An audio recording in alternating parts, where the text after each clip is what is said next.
৯০০-রও বেশি মানুষ মারা গিয়েছিল একদিনে, এবং তারা মারা যায় নিজের হাতেই।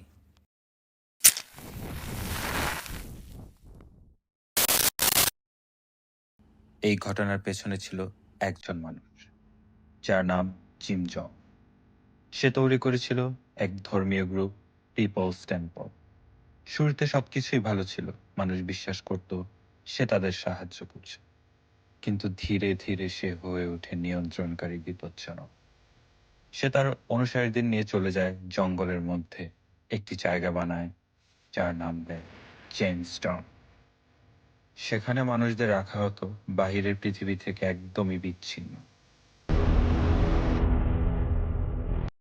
তারপর একদিন সে সবাইকে বলে, এই পৃথিবী শেষ হয়ে যাচ্ছে, আমাদের মরতে হবে।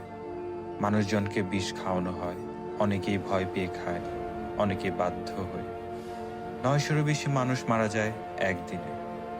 সবচেয়ে ভয়ঙ্কর ব্যাপারটি হচ্ছে, মানুষগুলো বিশ্বাস করেছিল সে তাদের বাঁচাচ্ছে, কিন্তু আসলে সে তাদের ধ্বংস করেছিল।